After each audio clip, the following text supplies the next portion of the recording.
राधे राधे।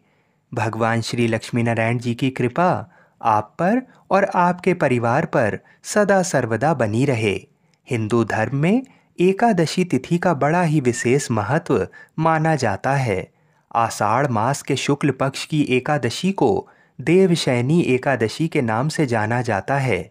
कुछ स्थानों पर इस एकादशी को पद्मनाभा एकादशी और हरिशयनी एकादशी के नाम से भी जाना जाता है।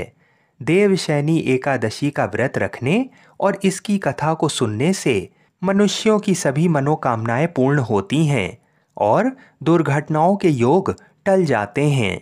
वर्ष 2024 में देवशयनी एकादशी का व्रत 17 जुलाई दिन बुधवार को रखा जाएगा। इसी दिन से भगवान श्री हरि विष्णु क्षीर सागर में शयन करने चले जाते हैं, जिसे योग निद्रा कहा जाता है, और फिर लगभग 4 माह के बाद देव उठानी एकादशी के दिन भगवान योग निद्रा से जागते हैं। इन्हीं 4 माह के अंतराल को ही चातुर्मास कहा जाता है। पुराणों के अनुसार ये भी कहा जाता है कि इन 4 मास में भगवान विष्णु राजा बलि के यहाँ निवास करते हैं।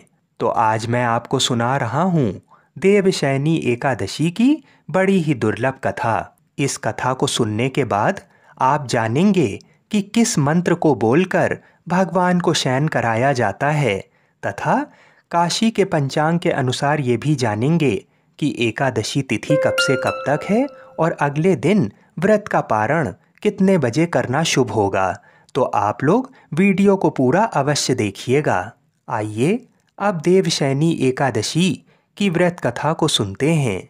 एक बार अर्जुन ने कहा, हे श्री कृष्ण जी, आषाढ़ माह के शुक्ल पक्ष की एकादशी का क्या व्रत है? उस दिन किस देवता का पूजन होता है? उसका क्या विधान है? कृपा कर ये सब विस्तार पूर्वक बताइए। भगवान श्री कृष्ण जी ने कहा, हे धनुर्धर, एक बार नारद जी ने ब्रह्मा जी से यही प्रश्न पूछा था। तब ब्रह्मा जी ने कहा कि नारद, तुमने कलयुग में प्राणी मात्र के उद्धार के लिए सबसे श्रेष्ठ प्रश्न पूछा है, क्योंकि एकादशी का व्रत सब व्रतों में उत्तम होता है। इसके व्रत से सभी पाप नष्ट हो जाते हैं। इस एकादशी का नाम देवशयनी एकादशी है। यह व्रत करने से भगवान विष्णु प्रसन्न होते हैं। इस संबंध में मैं तुम्हें एक पौराणिक कथा सुनाता हूँ, उसका ध्यान पूर्वक श्रवण करो। देवशयनी एकादशी की कथा के माध्यम से भगवान श्री कृष्ण जी ने हमें ये बताने का प्रयास किया है कि अपने कष्टों से मुक्ति पाने के लिए किसी दूसरे का बुरा नहीं करना चाहिए। अपनी शक्ति से और भगवान पर पूरी श्रद्धा और आस्था रखकर संतों के कथन अनुसार सत्कर्म करने से बड़े बड़े कष्टों से सहज ही मुक्ति मिल जाती है। मानधाता नाम का एक सूर्यवंशी राजा था। वह सत्यवादी, महान तपस्वी और चक्रवर्ती था। वह अपनी प्रजा का पालन संतान की तरह करता था। उसकी सारी प्रजा धन धान्य से परिपूर्ण थी और सुखपूर्वक जीवन यापन कर रही थी। उसके राज्य में कभी अकाल नहीं पड़ता था, कभी किसी प्रकार की प्राकृतिक आपदा नहीं आती थी। परंतु ना जाने उससे देव क्यों रुष्ट हो गए। ना मालूम राजा से क्या भूल हो गई कि एक बार उसके राज्य में जबरदस्त अकाल पड़ गया और प्रजा अन्न की कमी के कारण अत्यंत दुखी रहने लगी। राज्य में यज्ञ होने बंद हो गए। अकाल से पीड़ित प्रजा एक दिन दुखी होकर राजा के पास जाकर प्रार्थना करने लगी, हे राजन, समस्त संसार की सृष्टि का मुख्य आधार वर्षा है। इसी वर्षा के अभाव से राज्य में अकाल पड़ गया है और अकाल से प्रजा मर रही है। हे भूपति, आप कोई ऐसा जतन कीजिए जिससे हम लोगों का कष्ट दूर हो सके। यदि जल्द ही अकाल से मुक्ति ना मिली तो विवश होकर प्रजा को किसी दूसरे राज्य में शरण लेनी पड़ेगी। प्रजाजनों की बात सुन राजा ने कहा, आप लोग सत्य कह रहे हैं। वर्षा न होने से आप लोग बहुत दुखी हैं। राजा के पापों के कारण ही प्रजा को कष्ट भोगना पड़ता है। मैं बहुत सोच विचार कर रहा हूँ, फिर भी मुझे अपना कोई दोष दिखलाई नहीं दे रहा है। आप लोगों के कष्ट को दूर करने के लिए मैं बहुत उपाय कर रहा हूँ, परंतु आप चिंतित ना हो, मैं इसका कोई ना कोई उपाय अवश्य ही करूँगा।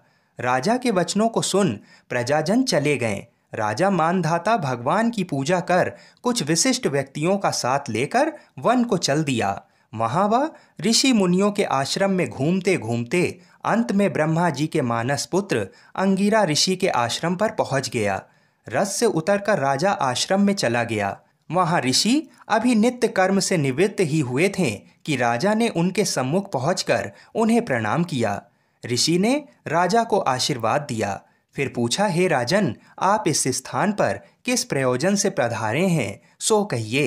राजा ने कहा, हे महर्षि, मेरे राज्य में 3 वर्ष से वर्षा नहीं हो रही है। इससे अकाल पड़ गया है और प्रजा कष्ट भोग रही है। राजा के पापों के प्रभाव से ही प्रजा को कष्ट मिलता है, ऐसा शास्त्रों में लिखा है। आप कृपा कर मेरी इस समस्या का निवारण कर मेरी प्रजा के कष्ट को दूर करने के लिए कोई उपाय बताइए। सब वृतांत सुनने के बाद ऋषि ने कहा, हे राजन, इस सतयुग में धर्म के चारों चरण सम्मिलित हैं। ये युग सभी युगों में उत्तम है। इस युग में केवल ब्राह्मणों को ही तप करने तथा वेद पढ़ने का अधिकार है, किंतु आपके राज्य में एक शूद्र तप कर रहा है। इसी दोष के कारण आपके राज्य में वर्षा नहीं हो रही है। यदि आप प्रजा का कल्याण चाहते हैं तो शीघ्र ही उस शूद्र का वध कर दीजिए। जब तक आप ये कार्य नहीं कर लेते तब तक आपका राज्य अकाल की पीड़ा से कभी मुक्त नहीं हो सकता। ऋषि के वचन सुन राजा ने कहा, हे मुनि श्रेष्ठ, मैं उस निरपराध तप करने वाले शूद्र को नहीं मार सकता।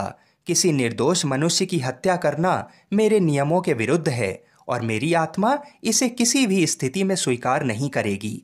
आप इस दोष से मुक्ति का कोई दूसरा उपाय बताइए।